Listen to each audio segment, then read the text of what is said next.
dan Rumah Sakit Mayapada tidak pernah mengeluarkan proyeksi biaya pemulihan medis anak korban Kristalino David Ozora. 39. Bahwa tidak ada pihak ketiga yang bersedia untuk membayarkan restitusi. Bahkan ada surat dari Rafael Alun Trisambodo, orang tua terdakwa, yang menyatakan tidak bersedia membayar restitusi karena terdakwa sudah dewasa dan tidak memiliki kemampuan untuk itu. Sebagaimana dimaksud dalam ketentuan pasal 14 ayat 3 Perma nomor 1/2021 tentang salinan tata cara penyelesaian permohonan dan pemberian restitusi dan kompensasi kepada korban tindak pidana, menyatakan dalam hal ganti rugi akan dibayarkan oleh pihak ketiga. Pihak ketiga tersebut wajib dihadirkan dalam sidang untuk dimintai persetujuannya.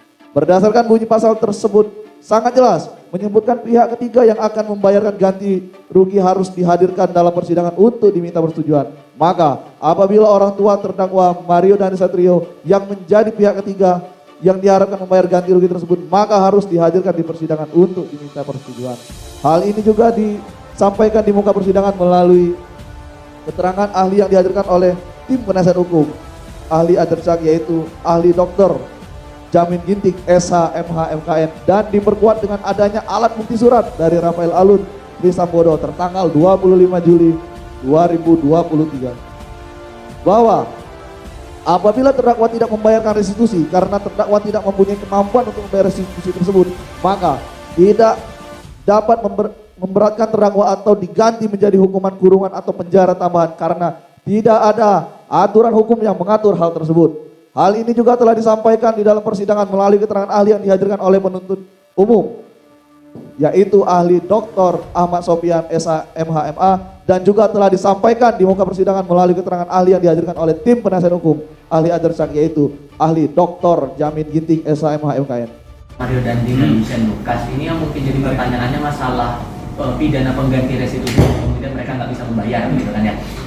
Ada patokan tuntutan 7 tahun pidana tambahan penjara untuk Mario Dandi, 6 bulan untuk Shane. Sementara diakui oleh jaksa dalam analisis yuridis bahwa tidak ada aturan khusus yang mengatur soal pidana pengganti restitusi ini. Sampai akhirnya dipatok 7 tahun untuk Mario dan 6 bulan itu dasarnya berarti dari mana, Pak?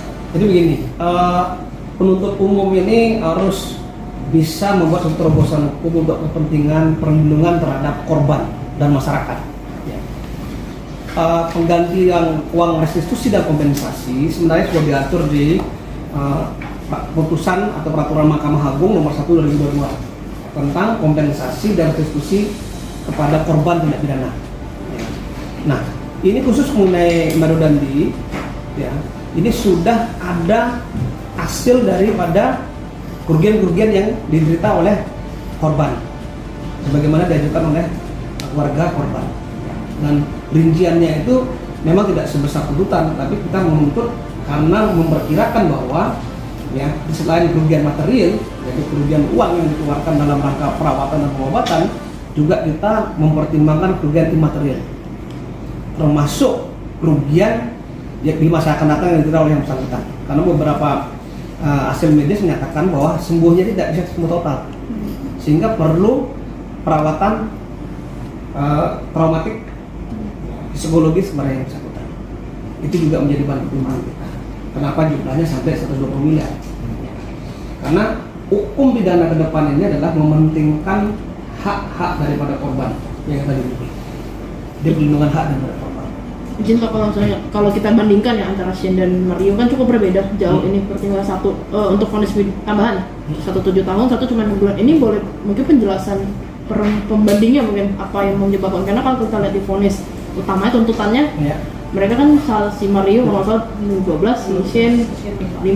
Padahal kalau di vonis tambahan itu bedanya jomplang sekali. Ya. Itu apakah ada pengaruh perannya dia? Begini, di dalam delik pidana itu ada pasal 55 ayat 1 ke 1.